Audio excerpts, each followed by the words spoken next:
Noom's curriculum is built off of CBT or cognitive behavioral therapy. And it's a type of therapy that is really helping people kind of connect their thoughts to their feelings, to like the behaviors that they then make. I think our onboarding flow is in many ways that aha moment for people, right? The questions, the tone, the understanding makes them believe that this program is going to work for them and solve this problem that they've had for their entire life. A large portion of successful weight loss journeys have these hiccups, right? It's not uncommon. Just because you fell off the wagon for a week or two doesn't mean that you're a failure, right? And I think normalizing that and then effectively getting people to kind of recommit was a pretty massive improvement to engagement and retention. Welcome to Subversive, a podcast dedicated to sharing stories from the best consumer subscription apps in the world. We'll bring you lessons for how to grow your consumer subscription business, including insights and inflection points that led to exponential growth from leaders at category-defining companies and innovative startups. Let's get into the show. My guest today is Brent Zajaczkowski, the VP of Product Growth at Noom, which is one of the world's largest online weight loss platforms. In this episode, I talked to Brent about Noom's unconventional longboarding flow, about a few of the company's most successful A/B tests, and about how Noom has adapted its product and business model in response to the recent proliferation of GLP-1 weight loss medications. All right, welcome, Brent, to the Subversive podcast. Excited to have you on today to talk about Noom. We've known each other for a couple of years now. I know we collaborated together on the guest post for Lenny's newsletter last year, and I've learned a lot from you about product growth over the last 12 to 24 months. But today, we'd love to just talk a little bit more about your background and your role now as the VP of Growth at Noom, as well as some of the major inflection points that have driven Noom's growth over the last many years. For those who don't know, let's just start with a little bit of background on what Noom does, and a little bit of background on you and how you made your way there. Sure, yeah. So, Noom is it's one of the leading platforms for preventive health and longevity solutions and weight loss, right? Really being kind of the main entry point there. Our mission is to empower everyone everywhere to live better every day. Noom, has had a long history. But as I mentioned, kind of took off with that psychology-based weight loss offering, Noom Weight, which, really is designed to kind of help people build better habits with the goal of losing weight. We've since expanded our offerings in the past couple of years, really kind of leaning into some of the technological advances with GLP-1s, starting to add more clinical access and access to medication with our GLP-1 program and our new microdose GLP-1 program. And kind of that trend is going to be continuing to expand over the next couple of years as we move further into longevity space and broader preventive health. Awesome. And before we get more into Noom's story, let's hear a little bit more about you. So you've been in product and specifically product growth roles for quite a while now. What are some of the other stops you've had in your career and what brought you to Noom in the first place? I started I studied computer engineering in school. So I studied a lot of both the hardware side and the software side. And what I very quickly learned is that I did not have the patience for hardware.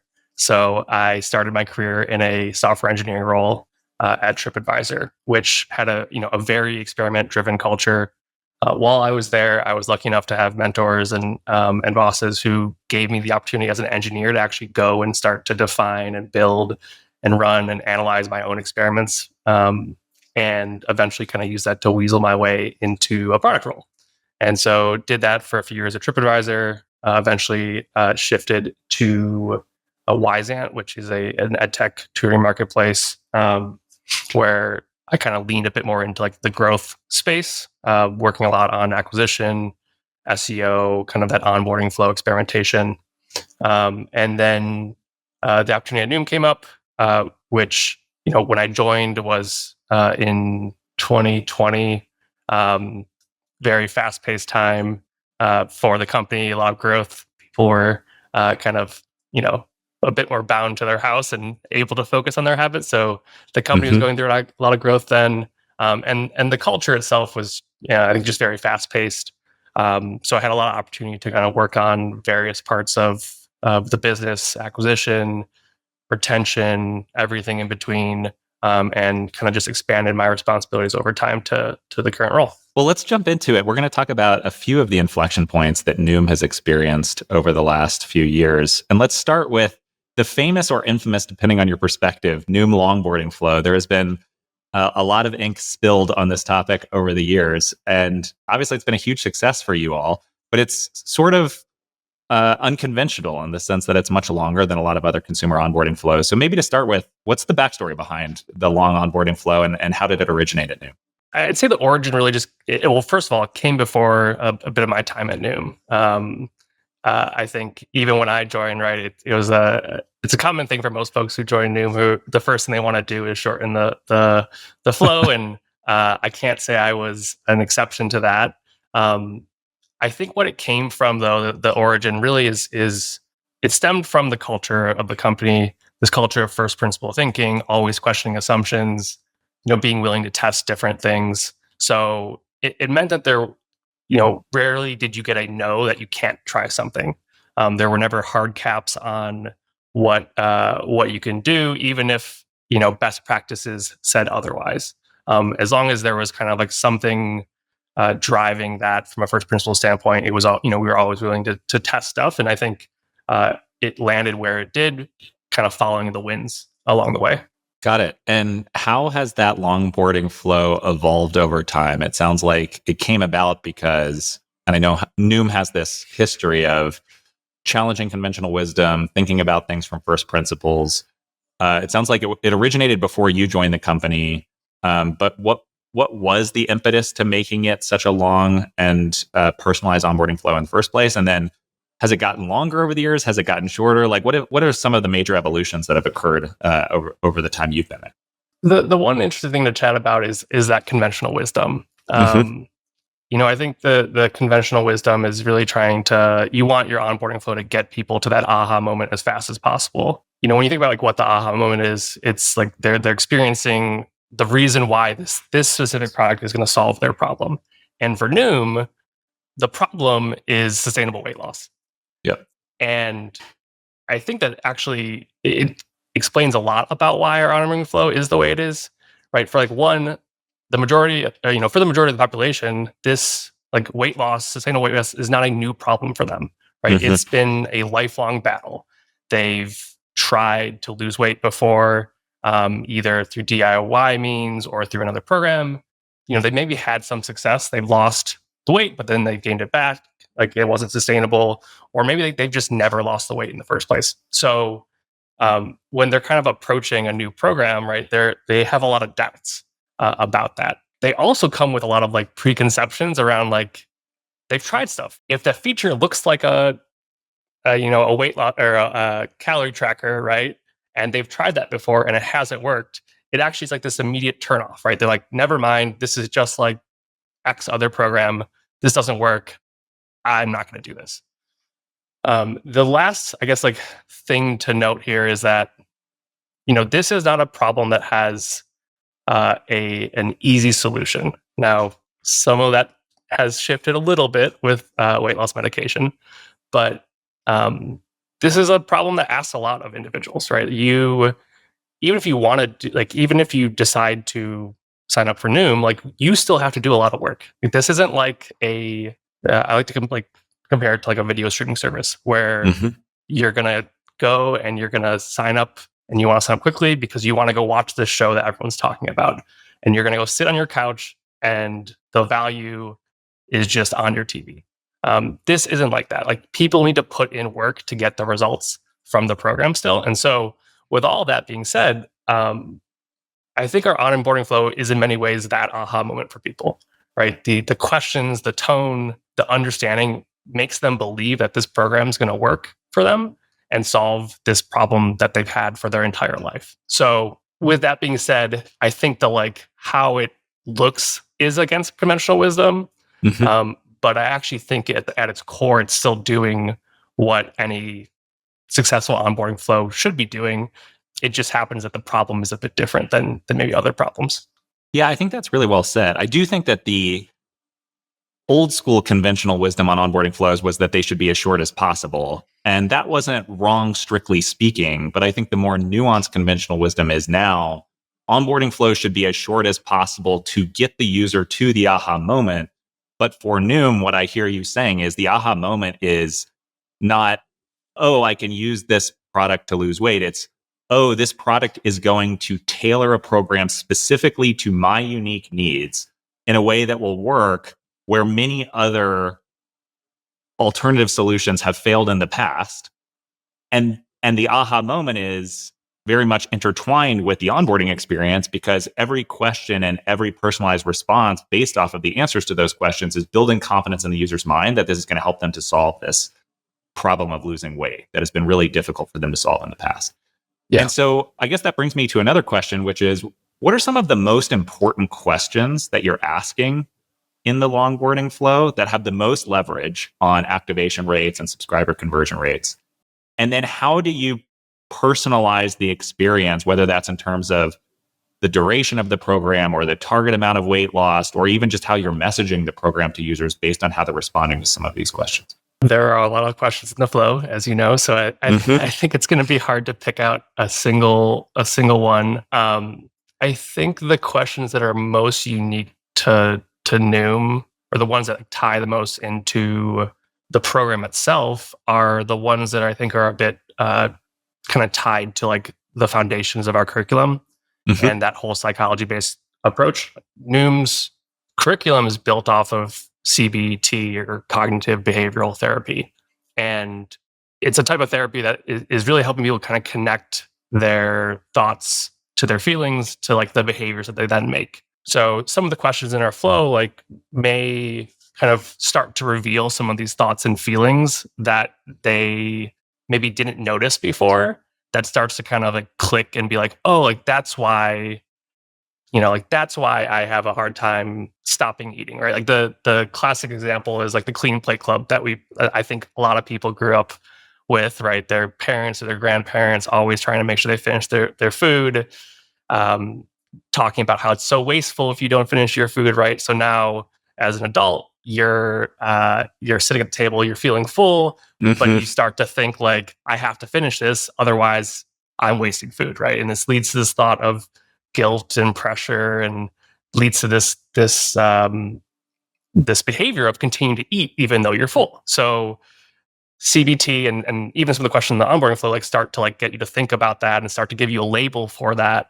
And when you have a label for it and when you can identify it, then you can start to kind of challenge the behavior that comes out of those thoughts and feelings, and adjust things and say that, no, like I don't have to eat this. Like I can put it in the fridge. I could eat it tomorrow. I'm not wasting this. And so I think the questions in the flow that probably are the most unique to us and feed most into the program are these ones that get you to start to like tap into those deeper thoughts and feelings that really have been what's been driving your behavior over the years. Yeah, that makes a lot of sense. I don't know if you've read 0 to 1 by Peter Thiel. It's one of my favorite startup books. And he talks about how every successful startup is built on a secret of some kind or another.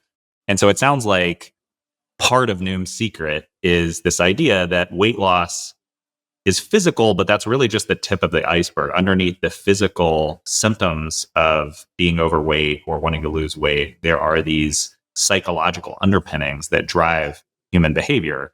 And so you have to start with unwinding some of those unhealthy thoughts or feelings that are driving unhealthy behaviors.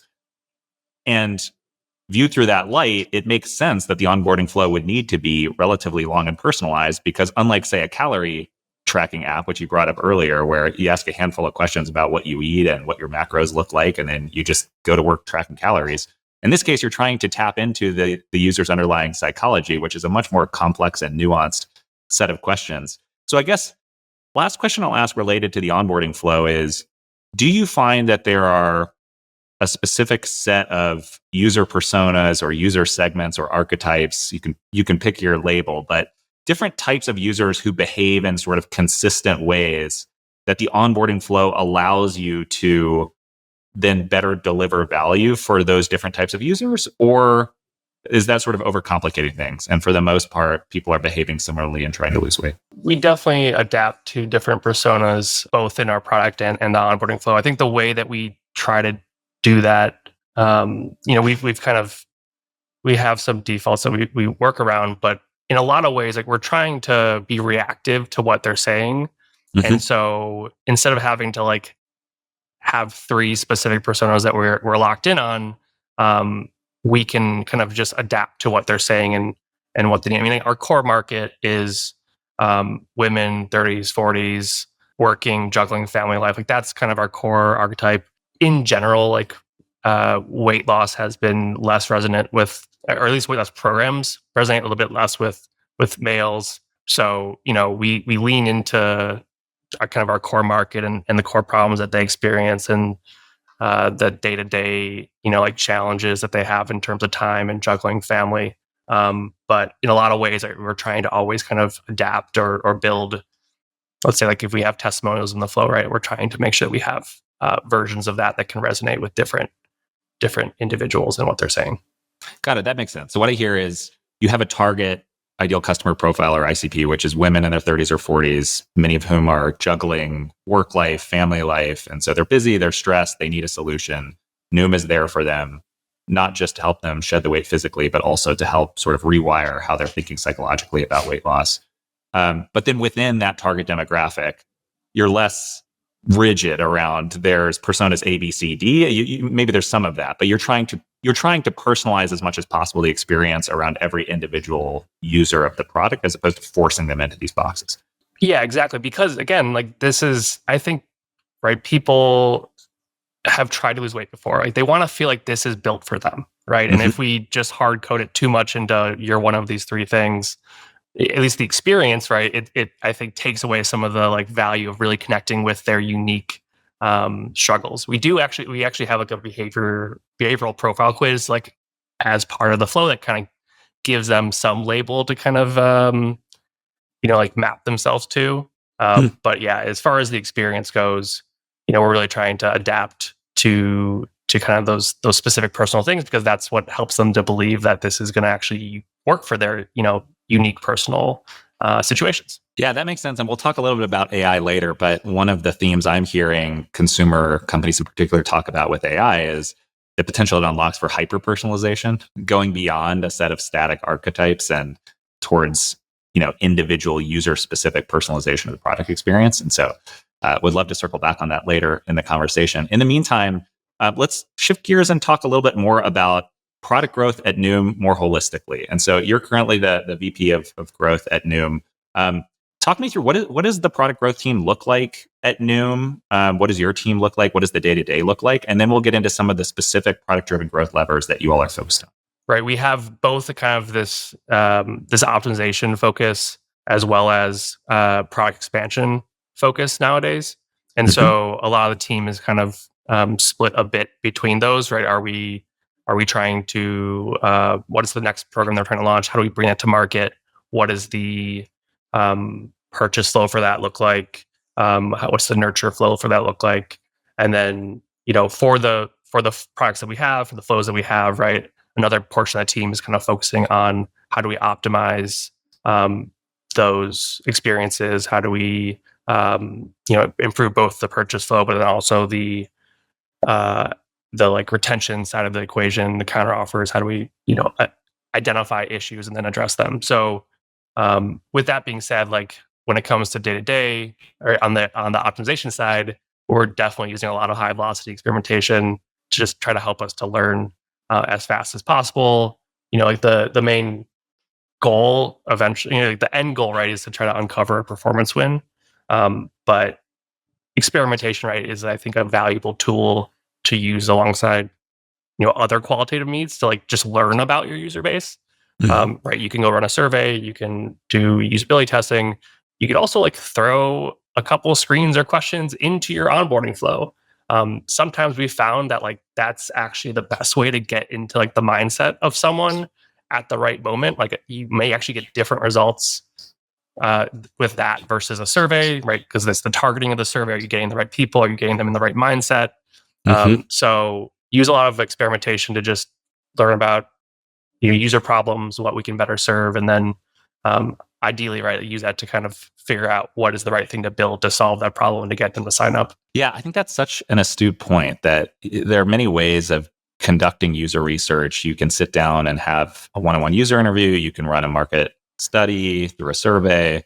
But oftentimes, when you're intercepting somebody in the context of using the product, their responses are going to look a little bit different because they're in a different headspace, and often a headspace that's more applicable to the information you need to make the right product decisions. So let's talk a little bit more about the A/B testing infrastructure and process at Noom. What sort of tools do you all use for A/B testing? And what does your process look like? And how many tests at this point is Noom running concurrently as a growth team? Yeah, so a lot of our tooling is has been built in-house. We just from when we started doing testing and a bit about how we've been doing testing. So the one interesting snippet I'll offer is that like in a lot of like A/B testing frameworks, what you're doing is you're putting a lot of branching. Um, you know, if you're in this test, show this experience, right? So yes, if your code is well encapsulated, you have a lot of safety to launch a test, catch something, shut it off. But if you don't build the test the right way, right, or there's a bug, it could actually expose people to something that you don't want. Mhm. And so, what I think the team found over the years is that like that just slowed down how fast we can throw tests out there because there was Mhm. more concern about risk and more concern about the code base and how many branching statements you have in there. And so we have a bit of like a unique system, at least on our purchase flows, where we can just swap out SHAs of the entire system. And so we can, throw something out there. If it's not working, we just shut it off and like that code dies and it's never touched again. Hmm. So a bit of a unique in-house system there. We also have a in-house system for our core product, just kind of when we started running a lot of experiments, but on the analytics side, use a lot of mixed panel Mhm. to just kind of do a lot of self-service analysis on the PM side. One thing I wanted to clarify. So you said that when you run a test, there's a set of code you're using to run an experimental variant. And so that is sort of set up as a separate shard in your code base.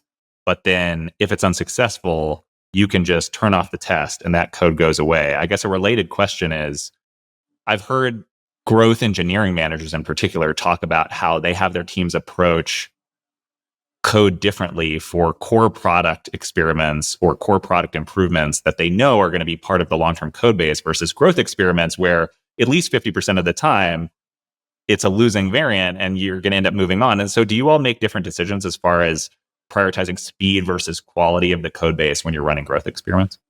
It depends on basically what you're doing and what's your confidence in baselining this thing, right? If it's Mhm. a strategic thing that you're planning to build on top of, that you want to make sure that it's stable and whatnot, right? Like you write slightly different code for that than if you are throwing something at the wall and you have no idea if it's going to work and you want to just learn. So instead of building the 2 weeks of, the 2 week version, you build the 2 day version and you get Mhm. some signal. And like you said, if it's a loss, you throw it away. If it's successful, or then you invest in baselining that change to 100% of the population. But at that point, it makes sense, right? You've learned that it's valuable, so you're going to make that 2 week investment now. So I think it's a bit of an art, right, of trying to like figure out what tests are on what side of that spectrum. But it is, I think, an active decision that we make in the development process. Yeah, that's pretty consistent with what I've heard from other growth teams, which is don't gold plate code for growth experiments until you've proven they are winners. And then once you've proven they're winners, then you can go back and gold plate the code and make sure it's there for the long run. But the last thing you want to do is do the 2 week version on code that could end up being throwaway code very quickly. What are to the extent you can share, what are some of the most successful experiments that Noom has run on the product growth team over the last few years? And why do you think they were so successful? I'll maybe lead with the like why a bit. A lot of the experiments that have worked well are the ones that I think are really tapping into motivation, either finding ways to build motivation, to like use someone's motivation to really like lock them into the right path, or to like reignite motivation. So some of the more interesting examples of that are for Noom weight, one of the other like pretty counterintuitive things that you'd see is that at the end of the flow, in most cases, you're not getting a free trial by default. We're actually asking you to pay for your trial. Mhm. We're giving individuals some optionality there in terms of how much they pay. But what we found is that like even getting people to just pay 50 cents um, kind of shifts how they approach the trial. Like they now Mhm. have skin in the game. Yep. And so what we see is like it doesn't change conversion all that much. It's 50 cents. It's not a whole lot. But that commitment level, that motivation changes. So now they enter the trial with a bit more, like giving it a bit more of a fair chance, and that's led to better like retention overall per like exposure.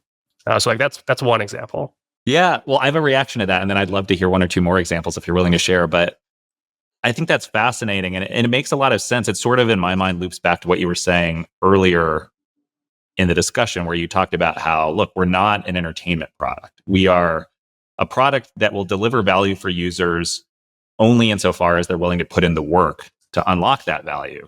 And I think there are plenty of examples of other products like gym memberships or educational products where it's not necessarily fun, but the user has a vested interest in putting in the work because they know they will get a positive outcome, and putting some money behind it as sort of an upfront commitment to pushing through that adversity often Yeah. leads to better outcomes. And so I think that makes a lot of sense. I imagine the other advantage is, even if it's only 50 cents, they have to put down a credit card or other payment method to pay that 50 cents. And so now it's much easier to get them over the hurdle of paying for the full subscription price when they're done with their trial. Yeah.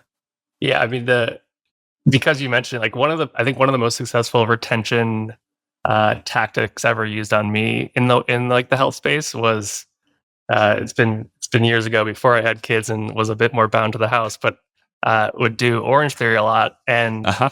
right, you have to like schedule your classes, and if you cancel within whatever, I can't, like 24 hours, um, they charge you like double the price of I can't remember exact details, but they basically would charge you money. Like I had a monthly subscription like with them. Like I could go unlimited times, but like if I said I was going to do something, they would hold me accountable. And Uh obviously, huh. like the cynical way to view that is that they're just trying to like get more money. But from like an actual like behavior standpoint, like it really works. Like it like you don't want to just be on the hook to pay. So like now you're showing up at the gym. Now you're putting the work in. Yeah. Well, it's funny you bring up Orange Theory specifically. I've been doing hit workouts there for the last couple of years, and I've ended up just scheduling my workouts the morning of, like 15 minutes before the workout, when I know I'm actually going to be able to make it, to avoid that last minute charge if I can't make it. But you're right. There Yeah, is, I'm sure part of it is it's a revenue maximizing move for the business, which is great for them. But also, it does tie into the positive psychology of, okay, if I've put money behind this, then I need to follow through, which leads to the workout actually happening at a higher rate, which leads to better outcomes. There's another company from way back. This was over a decade ago, but I remember this company was called Pact. And basically, the idea was you put down a certain amount of money every week with a set of workouts, again, in the fitness space, that you are planning to follow through on. And then you have to upload your workout to validate that you actually did it. And if you don't, it goes into a pool that then gets paid out to the people who did complete their workout. And it was small amounts of money, but the idea was it's the same principle. It's the psychological commitment effect, where once you've made the commitment, you're more likely to follow through, which leads to better outcomes. Any other big winning experiments worth highlighting over the last few years that sort of revealed an underlying truth about your user base and how they tap into the motivation of weight loss? I'll give you an example that's a bit on the mid journey or end of journey side of the equation. So right, weight loss is, again, we talked about, it's hard, it requires work. It's not uncommon for someone to fall off the wagon a little bit, right? And so, you know, what we saw, right, is that yes, people fall off. Usually when they fall off, they come back to the app. If they're not like remotivated, like oftentimes, right, they're going to cancel because they're like, like I failed. This isn't working for me. I'm done. Um, but what we built was like a bit of like a re-onboarding flow that I Hmm. think one just tried to normalize this concept, right? Like the majority, like I can't remember the exact number, but like a large portion of successful weight loss journeys have these hiccups, right? It's not uncommon. Just because you fell off the wagon for a week or two doesn't mean that you're a failure, right? And I think like normalizing that and then effectively getting people to kind of recommit was a pretty massive improvement to engagement and retention for this population that otherwise was going to kind of give up and abandon. So yeah, motivation, but just like this kind of constant another example of motivation, but just a little bit later in the journey, and how do you kind of like reignite that when it lapses? Yeah, I love that. And it reminds me a lot of Duolingo's streak freezes, or now streak repair, where you've got your daily streak, but if you fall off the wagon for a day or for a weekend, or you go on vacation for a few days, they make it easy for you to jump back in and reinitiate your streak. And that proved to be not only a major needle mover in terms of free user retention, but also they eventually monetized streak freezes or streak repairs as ad hoc in-app purchases. And so it moved the needle for them on revenue as well.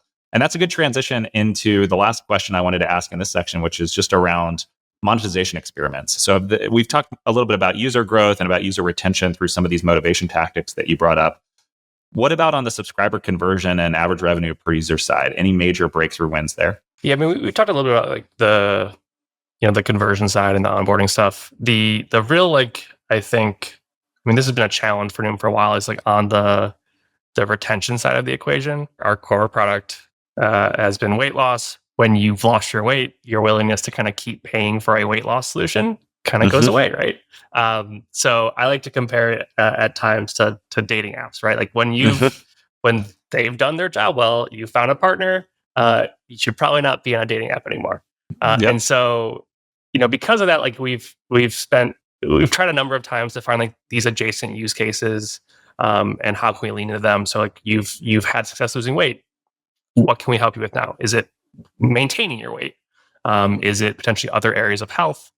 So we've dabbled a bit in there, and I found successes, small successes. But really, where we found more success is in, can we offer you additional levels of support when you're in the middle of that weight loss journey? So right, when you sign up for Noom Weight, you're getting this personalized psychology-based curriculum. You're getting that content. You're getting tracking tools and recipes and workout videos, and now like this AI companion Welly that's helping you. But if you're looking for more support, you can upgrade to our premium offering, and that's going to get you that one-on-one human coaching, which is going to be a bit more personal. You're going to get personalized workout plans. You're going to get personalized meal plans, and so I think that was one of the big ways that we've kind of unlocked some of that LTV growth. Obviously, over the past year plus, with the advancements in the GLP-1 technology, we've been able to add an additional level of support on top of that, right, in the form of clinical care and access to medication for those who are eligible. So now when you are in the program and you're starting to hit a plateau and you need more support, like we have options for you to jump up into. And then when you've reached success and you kind of want to ramp down, right, there's other options for you to go down to. So I think that's been kind of where we've been able to see success and kind of get out of that that problem area where like success in the program means you leave the program. Yeah, you become a victim of your own success. And as you said, the dating category is such a good analogy. My very first guest on Subversive was Ravi Mehta, who was the chief product officer at Tinder.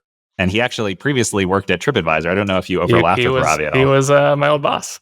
Okay, great. Yeah. Ravi's amazing. He's been such a mentor to me throughout my career. But yeah, I mean, as you said, in a world where you can become a victim of your own success if your product does its job and the user no longer needs it, that just puts even more emphasis on making sure you're delivering, but also capturing as much value from those users while they still are using your product. And one of the most effective ways to do that is by offering multiple subscription tiers and or additional in-app purchases.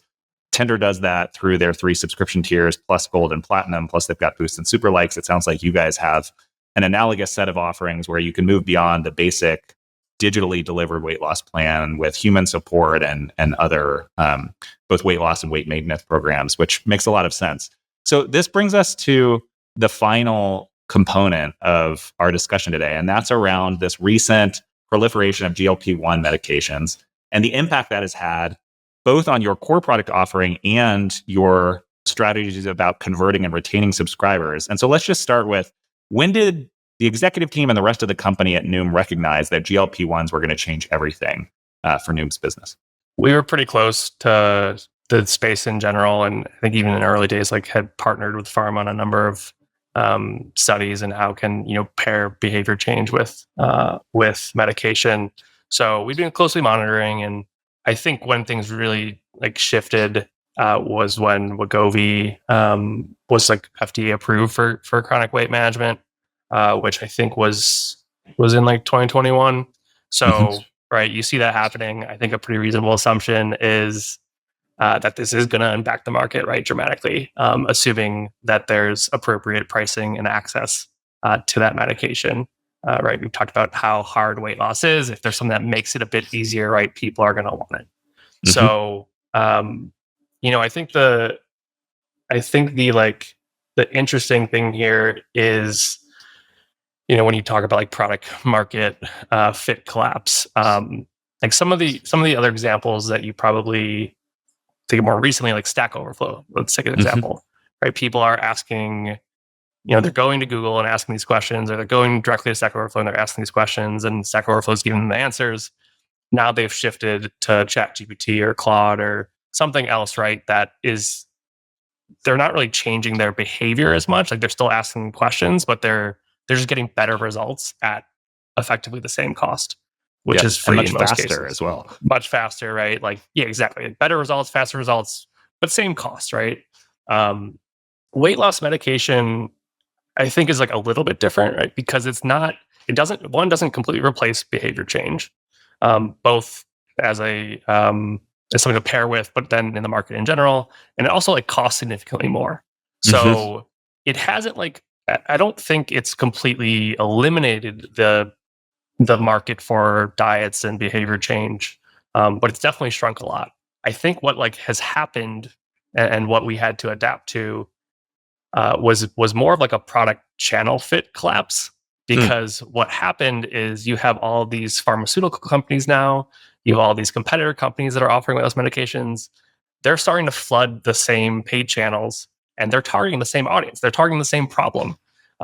They just have a solution that is delivering, just by nature of it, like higher LTVs, and so they're flooding the same channels. They're driving up CACs because they have the LTVs to cover those CACs. That makes it challenging for us to continue growing, our Noom weight product that has a naturally lower LTV. And so I think it's obviously has shrunk the market, but I think the channel has been like the biggest force function of us shifting our strategy a bit.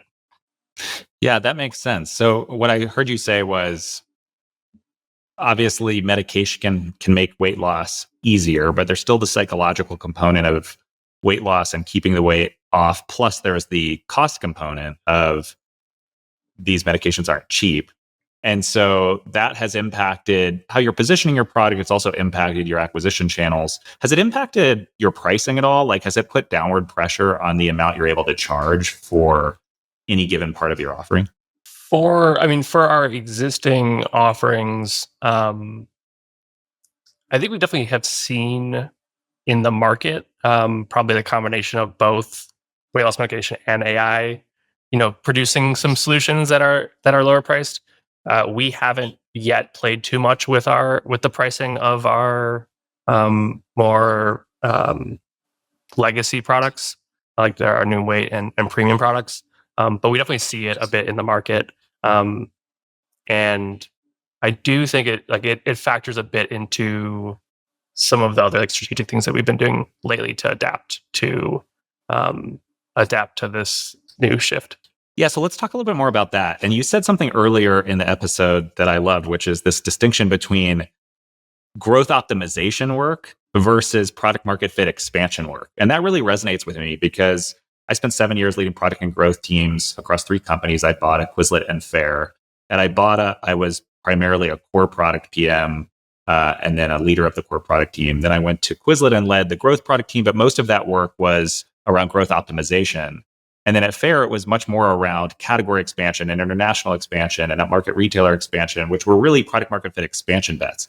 It sounds like, given the shift that GLP-1s has caused in the market, you and your team have needed to shift more of your resources from just optimizing the existing product, the existing channels, the existing onboarding and conversion funnels, to bringing new bets to market, which I would define as product market fit expansion bets.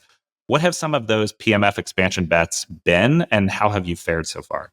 Right. We talk about like LTV, right? And basically LT CAC is like it was starting to like become a limiting factor in our growth. And so I think our expansion bets have tried to drive both the LTV side and the CAC side a bit.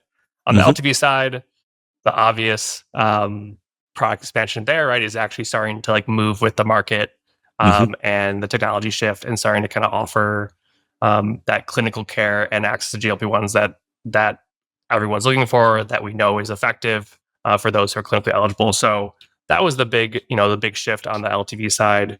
Over the last maybe a year, right, we've launched 4 to 6 different programs in the clinical space with access to different GLP-1 medications, oral medication.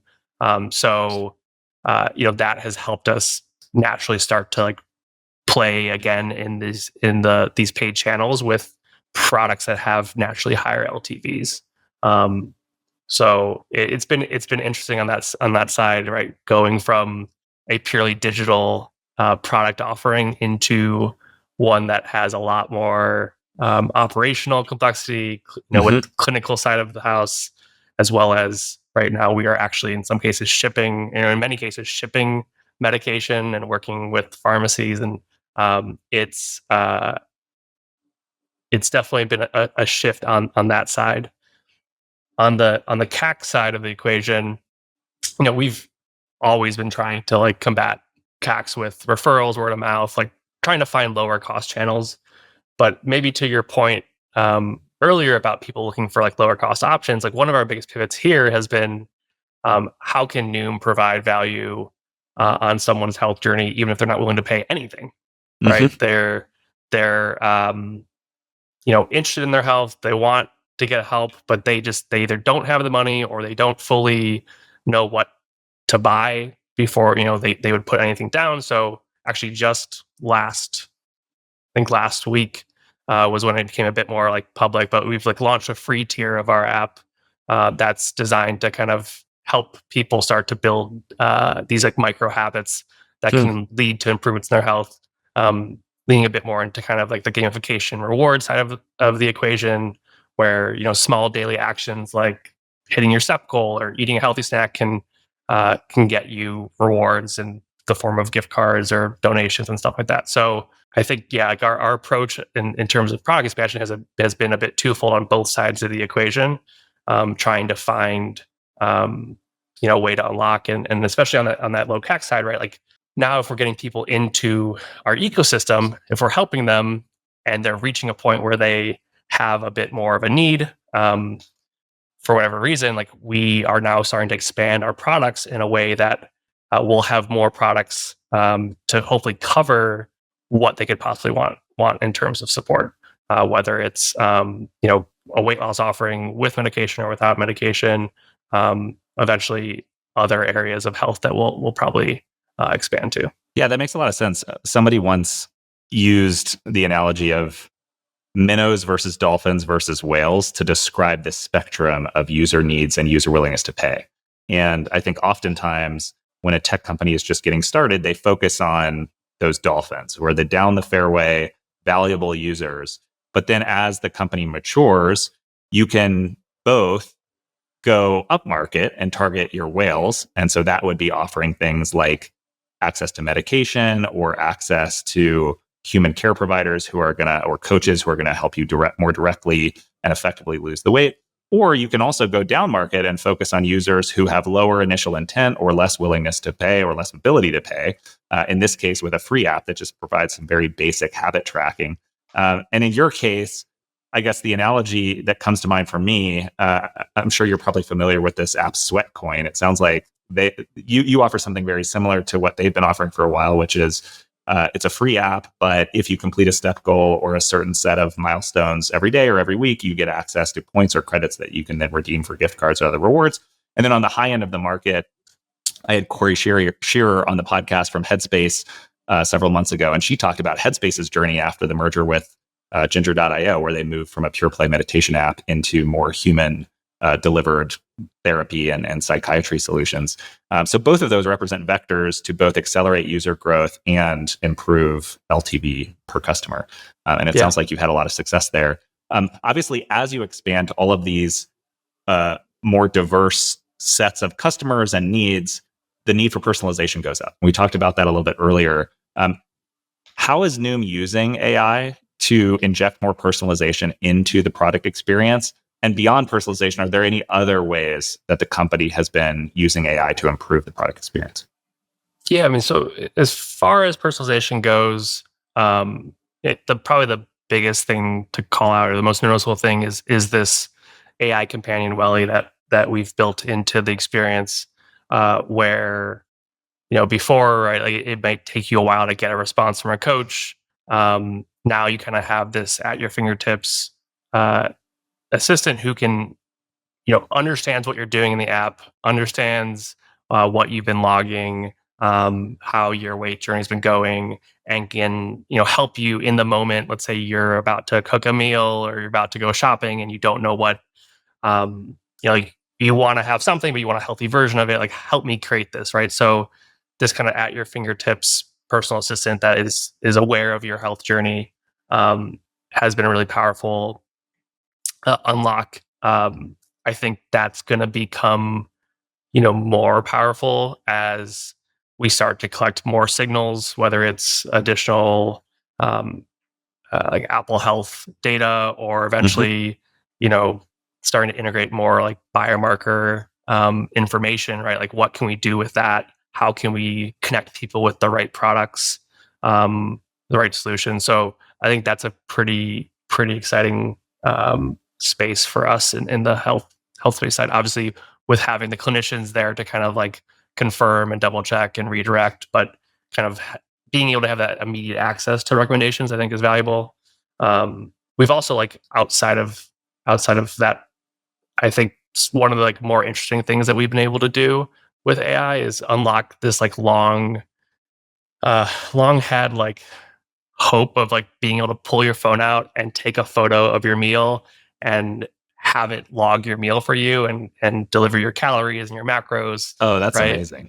Like that's something that I think had been like an idea for years and years, right? And now finally with AI, like, that's actually possible. Like, we can cut out all of that friction, like that negative friction of having to open your app and type out everything and go through autocomplete and say how many potatoes did I have? Like, granted, Yeah. like, the accuracy isn't perfect, but in many cases, with a weight loss journey, it's about like doing generally the right thing, right? And generally Yeah. getting a sense of like, is this healthy? Is it not? What should I swap out? So I think that's been a pretty big unlock, and it's actually powering one of the features in our free experience, where it's not the full meal logging and calorie tracking and insights, but it's helping you at least identify what are like the healthy green foods that I'm eating.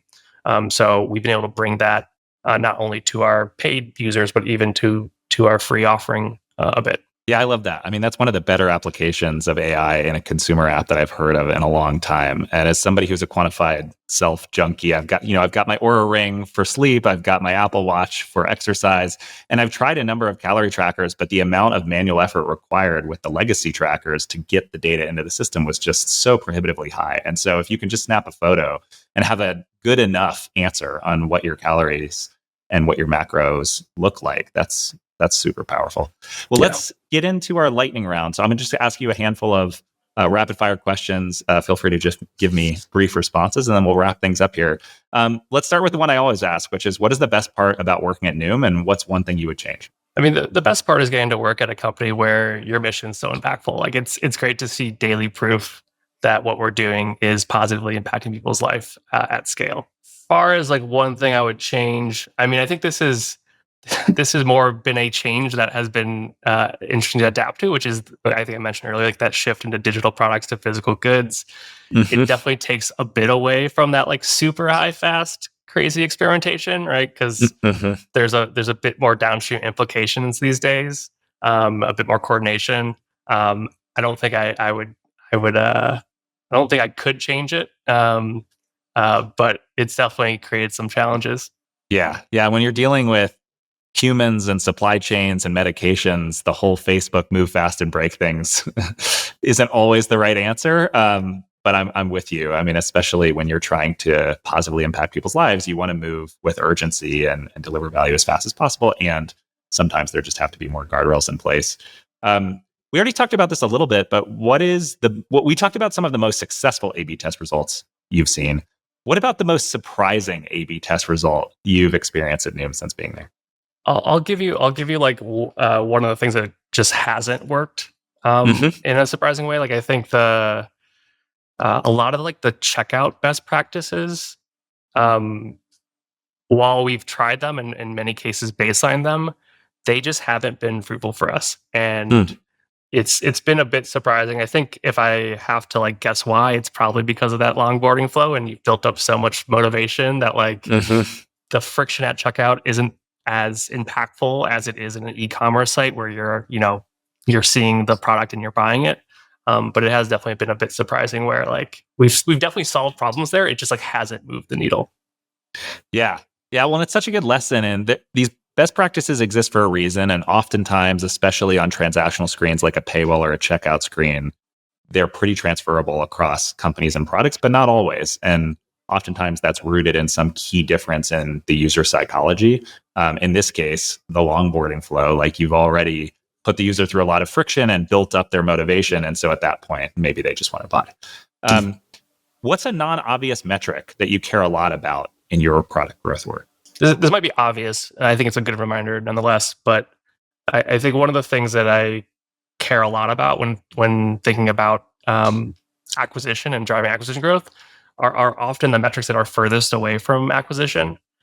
Right? If you can't retain your users long term, if you can't find ways to get them into different offerings, or your LTV is going to suffer. And if your LTV suffers, that's going to severely hamper your ability to actually spend responsibly. Right? You can always spend more, but if you want to spend in a way that's actually getting you return on your investment, that return is a limiting factor, and it's just so critical in being able to grow products.